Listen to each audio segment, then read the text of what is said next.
Hello friends, I am Farhan Mir. Welcome back to our channel. Market outlook video में दोस्तों आपका बहुत बहुत स्वागत है। इस वीडियो में दोस्तों डिस्कस करेंगे क्या निफ्टी ने अपना फाइनल बॉटम लगा लिया है। ये जो एक बाउंस आया है, क्या ये सिर्फ एक बाउंस है या फिर एक रिवर्सल की शुरुआत है। क्या ऑल टाइम हाई पहले आएगा या 14,500 पहले आएगा। और अगर ये फाइनल रिवर्सल है तो हमें कौन से स्टॉक को एवरेज करना चाहिए और कैसे एवरेज करना चाहिए। ये कंप्लीट एनालिसिस दोस्तों आपको इस वीडियो में मिलेगी।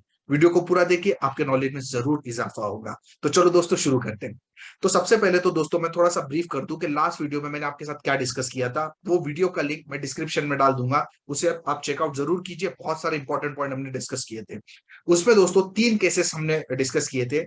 वो जब वीडियो मैंने बताया तो हम लोग करीब करीब 16,600 के आसपास थे। तो मैंने आपको बताया था कि 3 पॉसिबिलिटीज अब यहाँ पे मार्केट में बनी हुई है। इस लेवल पे दोस्तों, ये कैंडल पे मैंने आपको बताया था। एक पॉसिबिलिटी तो ये कि हम यहाँ से सीधा सीधा ऊपर निकल जाएंगे और ऑल टाइम हाई को काट देंगे। ये केस नंबर 1 था।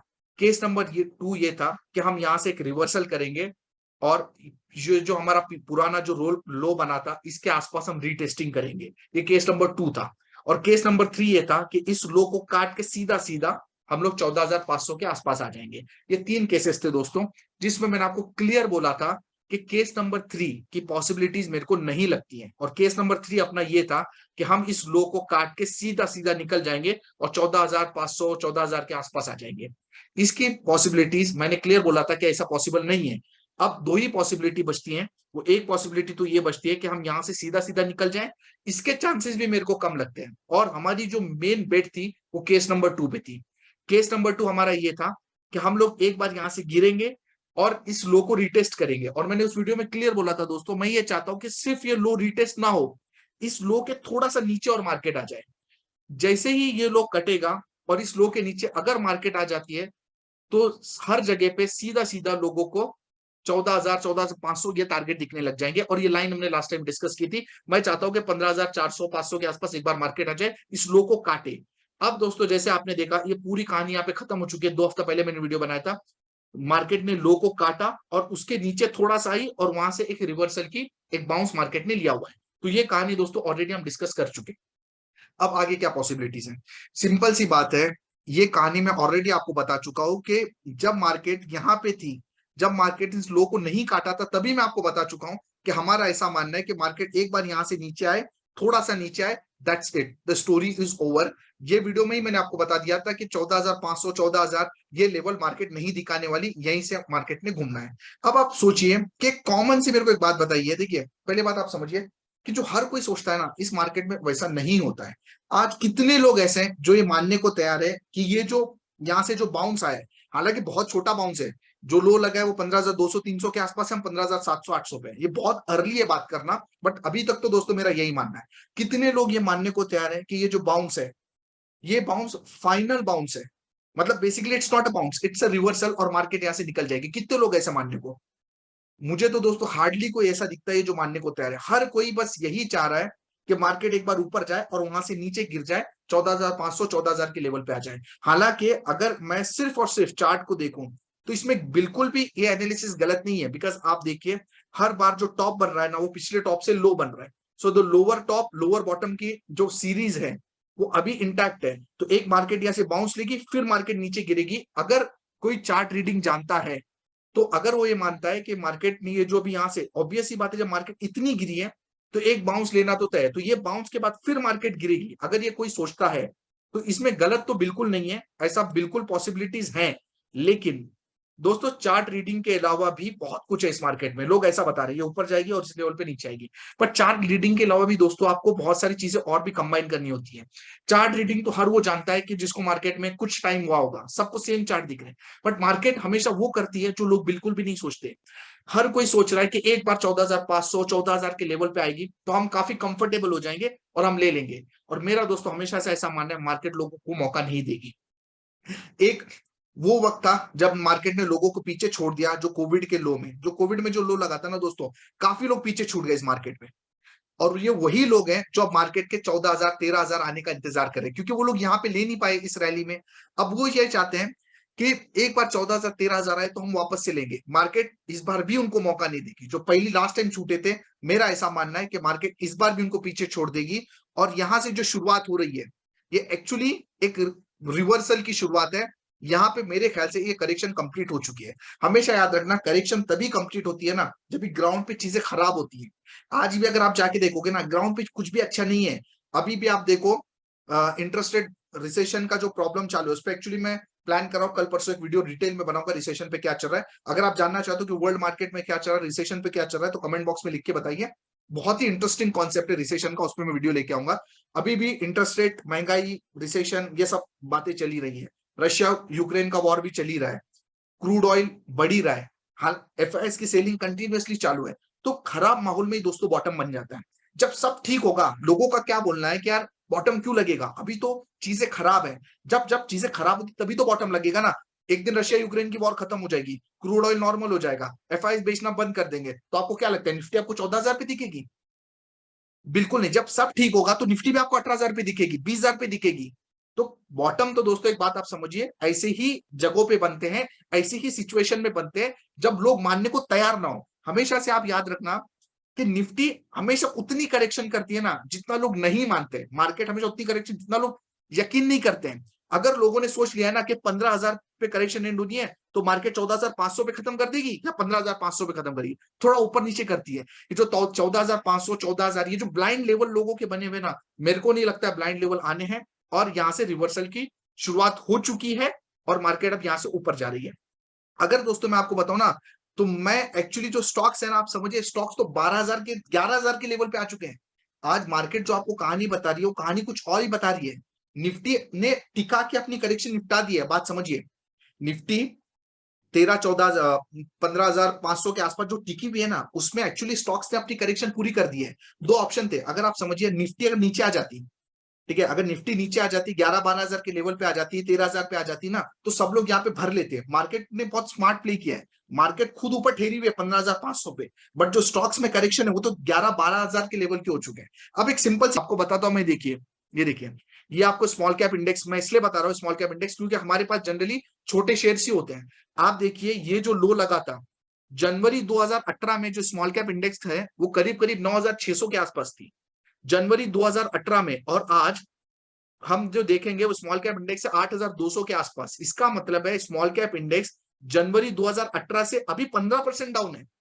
अब हम लोग जाके अगर देखते हैं ना जनवरी 2018 में निफ्टी के क्या रेट थे, तो आप देख सकते हो, ये देखिए जनवरी 2018 में, आप ये जनवरी 2018 निफ्टी 11,000 की थी, आप सोचिए, और 8,200 के लेवल तो और भी नीचे थे। इसका क्लियर मतलब है कि जनवरी 2018 में जो स्मॉल कैप इंडेक्स के जो रेट थे, आपके स्टॉक्स का पोर्टफोलियो आज उससे भी डाउन है।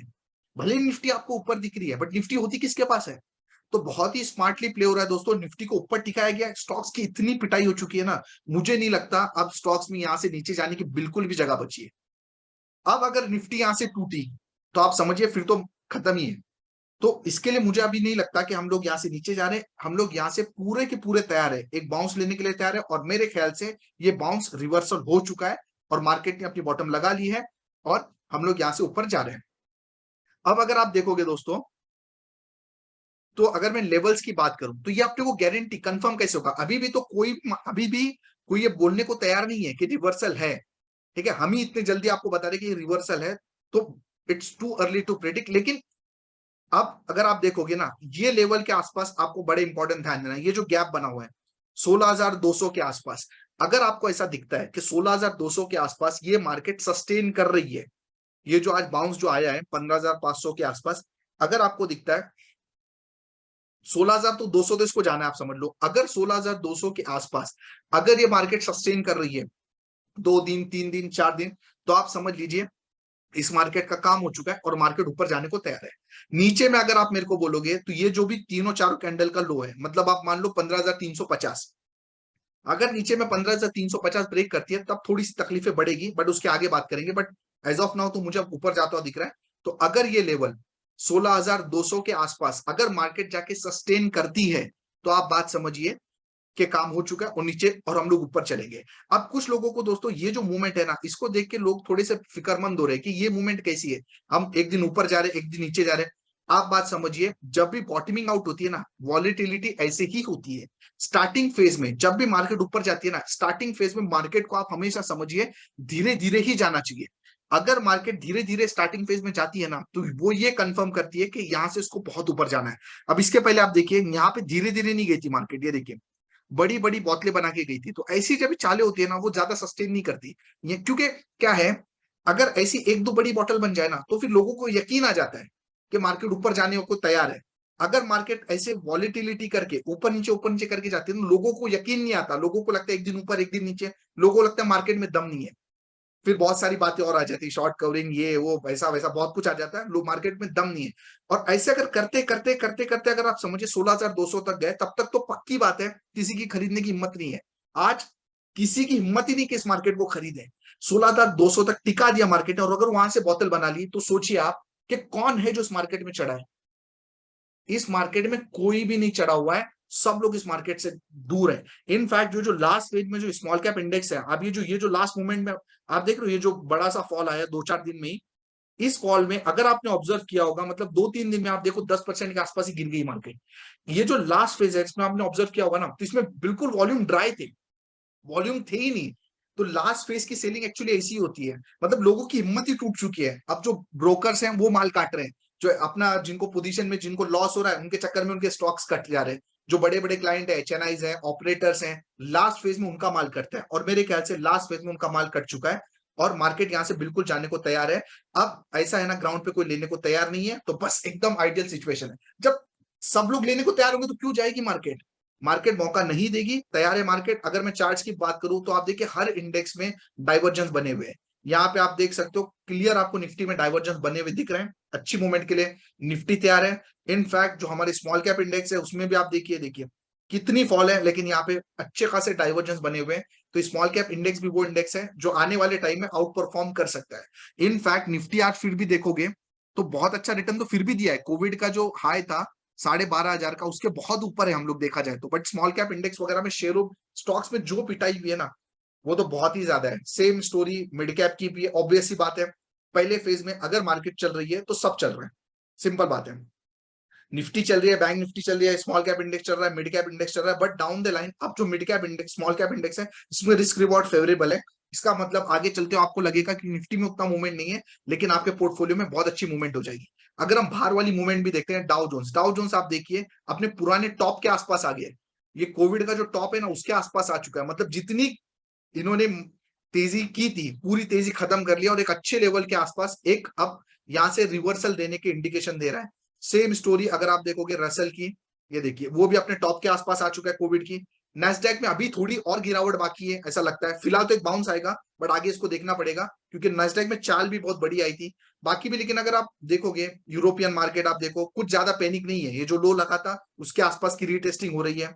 डैक्स देखो, आप यूके का मार्केट देखो, कैक्स देखो, हालांकि उतना भी कुछ क्लियरिटी नहीं है चार्ट पे, किसी भी चार्ट पे कोई भी क्लियरिटी नहीं है फिलहाल। लेकिन एक एंटीसिपेशन, अगर मैं देखूं, चीजों को जोड़ के देखूं, मार्केट के साइकोलॉजी को देखूं, तो मुझे ऐसा लगता है यहाँ पे काम हो चुका है। हालांकि जो डॉलर है अभी भी स्ट्रांग ही है, डॉलर का वीक होना हमारे लिए जरूरी है। अब डॉलर जो स्ट्रांग हो रहा है, तो उसके चक्कर में अपना जो इंडियन रुपी वीक हो रहा है। इंडियन रुपी का वीक होना ठीक नहीं है, मतलब एक्चुअली इसको गिरना चाहिए, बट ये बढ़े जा रहा है। देखेंगे आगे, चीजें भी ठीक नहीं है, मैं बताऊं सही तो चीजें ठीक नहीं है। अपना जो कॉपर का चार्ट है वो भी अपने सपोर्ट के आसपास आया हुआ है। गोल्ड सिल्वर में कुछ खास मूवमेंट नहीं है। बाकी जैसे अगर हमारा व्यू है फार्मा इंडेक्स, फार्मा में तो खैर मेरे को कभी ज्यादा उतनी दिलचस्पी है ही नहीं। लास्ट अगस्त में वीडियो बना दिया था फार्मा, तो क्या आज तक उसमें कोई तेजी आई नहीं है। आईटी बिल्कुल बिल्कुल एक बाउंस के लिए, बहुत अच्छे बाउंस के लिए। एंड इनफैक्ट ये जो बाउंस है वो रिवर्सल ही है। बाउंस में बोल रहा हूं तो आप समझिए बाउंस रिवर्सल ही है मेरे हिसाब से अभी तक। आईटी तैयार है। अभी जो कमिंग वीक में या 1-2 वीक में जो आउट परफॉर्मिंग सेक्टर हो सकते हो, एफएमसीजी हो सकता है। आप इसको देखिए, अगर आप बहुत शॉर्ट टर्म में प्लेन करना चाहते हो, तो एफएमसीजी सेक्टर बहुत अच्छा एक बना हुआ है। एंड ऑटो सेक्टर बहुत अच्छे इनके चार्ट बने हुए। एफएमसीजी ऑटो सेक्टर्स पे आप ध्यान दीजिए। बाकी आईटी मेटल किसी भी सेक्टर में कुछ खास अभी तक दिक्कत नहीं दिख रही, ये भी बाउंस लेने के लिए तैयार है। क्रूड ऑयल हमारे लिए बहुत इंपॉर्टेंट चीज है, मतलब सब कुछ एक जगह, क्रूड ऑयल एक जगह। अब जो रिसेशन वाला वीडियो मैं बनाने वाला हूँ, उसमें क्रूड ऑयल का मैं डिस्कस करूंगा। तो अगर आप चाहिए वीडियो तो आप बताइए, तो कमेंट बॉक्स में मैं बता दूंगा, बना दूंगा वीडियो। तो ये हालत है। तो दोस्तों अगर मैं, सिंपल सी बात है, आपको प्लेन से अगर मैं चार्ट रीड करूं, ठीक है, निफ्टी का रीड करूं या ग्लोबल मार्केट का रीड करूं, कहीं पे भी चार्ट में अभी तक कोई भी ऐसे इंडिकेशन नहीं है कि हम लोग यहां से रिवर्स कर रहे हैं। ठीक है, सब में यही इंडिकेशन है कि एक बाउंस है, बाउंस के बाद वापस हमको गिरना है। लेकिन जिस तरीके से मेरी चार्ट रीडिंग है, जिस तरीके से मैं एनालिसिस करता हूँ, आजू बाजू वाली चीजों को समझता हूँ, साइकोलॉजी को जोड़ता हूँ, तो मुझे ऐसा लग रहा है कि ये जो बाउंस है वो रिवर्सल है और यहाँ से मार्केट ने अपनी बॉटम लगा ली है और यहाँ से हम ऊपर जाने को तैयार है। फिर भी जो लेवल्स हैं उसके हिसाब से आपको प्ले करना है, देखते रहना है कौन से लेवल इंपॉर्टेंट है। 16,200 के आसपास अगर मार्केट आपको सस्टेन करते हुए दिखती है तो आप काफी हद तक श्योर हो सकते हो कि मार्केट ऊपर चली जाएगी। अगर मार्केट को वापस आना है तो यही वो लेवल है 16,200 के आसपास, इसी के आसपास मार्केट को एक बार कंजेशन मिलेगी। और अगर आप मान लो नीचे में 15,350 के आसपास के लेवल टूट जाते हैं तो मार्केट फिर नीचे जाने को तैयार है। नीचे जाने अगर वैसा होता है तो आगे क्या कहानी हो सकती है उसको हम आगे देखेंगे। अब जहां तक मैंने जो किया है या मैंने अपने ग्रुप में जो सजेस्ट किया है, फर्स्ट ट्रेड में बोलिए या फिर अपने म्यूचुअल फंड के ग्रुप में, मैंने लोगों से एवरेजिंग करवाई है। तो अगर आप म्यूचुअल फंड में इन्वेस्ट करते हो तब तो वही कोई टेंशन ही नहीं है, सीधा सीधा आप एवरेज कर लो। अगर आप स्टॉक्स में एवरेज करते हो तो आप बात समझिए कि अब आपके पास जो भी स्टॉक्स है उसमें एवरेज मत कीजिए। अगर आपके पास कोई भी स्टॉक ऐसे हैं जो कचरा क्वालिटी के, जिनकी क्वालिटी अच्छी नहीं है, तो उनमें आप एवरेज मत कीजिए। ऐसे स्टॉक्स जिनमें आपको लगता है कि क्वालिटी अच्छी है उनमें आप एवरेज कीजिए। और एवरेज करने की टेक्निक मैं आपको यहाँ पे बता देता हूं। आपको क्या करना है, आपको उतनी ही क्वांटिटी लेनी है जितने में अगर आपका एसएल कट हिट हो जाए तो भी आपको तकलीफ ना हो। मैं क्या बोल रहा हूं, मान लेते हैं आपके पास 10 स्टॉक्स है टीसीएस के, अगर आपको इसके एवरेज करना है, पहली बात तो मैं ये समझता हूं कि अगर आपका 1 लाख रुपए पोर्टफोलियो में लगा हुआ है ऑलरेडी, तो आपके पास मुश्किल से 5-10 हजार रुपए एक्स्ट्रा होंगे जो आप डाल सकते हो। ऐसा तो शायद ही कोई होगा जिसका 1 लाख रुपए लगा है और 1 लाख रुपए और लगाना है। तो अगर किसी के पास 1 लाख लगा है और 1 लाख और लगाना है, वो तो अपनी मर्जी से जो स्टॉक लेना चाहे ले सकता है, अच्छे स्टॉक्स। बट अगर किसी का 1 लाख लगा है और किसी के पास सिर्फ 5-10 हजार रुपए एवरेजिंग करने को है, तो एवरेजिंग आपको केयरफुली करनी है। तो कैसे करना है मैं आपको बताता हूँ। तो मान लेते हैं अगर आपका टीसीएस का स्टॉक है, ठीक है, टीसीएस के स्टॉक अगर आपके पास 10 है, वो 10 स्टॉक्स में से आप क्या समझिए 2 स्टॉक एवरेज करने के लिए हैं, तो 10 और 2 एवरेज कर लीजिए क्योंकि कंपनी अच्छी है। लेकिन उस 2 स्टॉक्स पे एटलीस्ट आप एक स्टॉप लॉस लगा लीजिए, क्योंकि ये जो बाउंस है वो रिवर्सल है, हमारा मानना है, चार्ट पे ऐसा नहीं है, ना कि किसी लोगों का मानना है। रिवर्सल हो गया तब तो बढ़िया है, जो हम सोच रहे हैं वो तो हो रहा है, बट होने को तो कुछ भी हो सकता है। अगर मार्केट घूमती है तो कम से कम आपके जो 2 नए लिए हुए स्टॉक्स हैं वो तो आप निकाल लो, है ना। वैसे वो 10 स्टॉक तो भी शॉर्ट टर्म में लिया आपने, लॉन्ग टर्म में लिया पता नहीं, लॉन्ग टर्म में तो चले ही जा चुके हैं। तो कम से कम ऐसा ना हो कि यार लॉन्ग टर्म के नाम पे जो हमारे पास ऑलरेडी होल्डिंग पड़ी हुई है उसमें कुछ होल्डिंग और ऐड हो जाए अगर मार्केट यहां से और गिर गई तो आपको सिंपल सी बात है, जो भी आप एवरेज कर रहे हो उसका स्टॉप लॉस आपका तय होना चाहिए। अगर बाई चांस मार्केट एक बाउंस लेके वापस घूम जाती है तो जो आपके नए स्टॉक जो आपने एवरेज किए उनको आप निकाल लो। जो पुराने लॉन्ग टर्म में पड़े ठीक है, वो तो वो क्या कर सकते हो, वो तो लॉन्ग टर्म की कहानी है। लेकिन मैं बोल रहा हूं कि और स्टॉक लॉन्ग टर्म में मत जमा करो। फिर क्योंकि अगर मार्केट काट गई ना इस लेवल को, फिर नीचे के लेवल दिखेंगे, फिर नीचे एवरेजिंग करने का और मौका मिलेगा। लेकिन एवरेजिंग आप कीजिए, ये बात आप समझिए, एवरेजिंग आप कीजिए, क्योंकि अगर ये बाउंस न हो के रिवर्सल हुआ ना, बहुत पछताना पड़ेगा, जिसका मुझे लगता है चांसेस है। बहुत पछताना पड़ेगा क्योंकि फिर वो पैसा लेके क्या कर लोगे, है ना, फिर आपको कहीं ऊपर जाके लगाना पड़ेगा। So that's it, complete detail में वीडियो समझा दिया है। अगर वीडियो पसंद आया है तो लाइक कीजिए। अगर आप ऐसे वीडियो और भी सुनना चाहते हैं मेरे से कंटेंट को, तो वीडियो को सब्सक्राइब कीजिए। और अगर आपको लग रहा है कि ये वीडियो आपके थोड़ा भी कुछ काम का है, आपका कुछ से कुछ बेनिफिट हो रहा है, तो अपने दोस्तों के साथ जरूर शेयर कीजिए। इससे मुझे मोटिवेशन मिलता है दोस्तों, ताकि ऐसा कंटेंट मैं आपके लिए और बनाता रहूं। So that's it for this video, wish you all the best. बहुत जल्दी मिलते हैं अगले वीडियो के साथ। Thank you.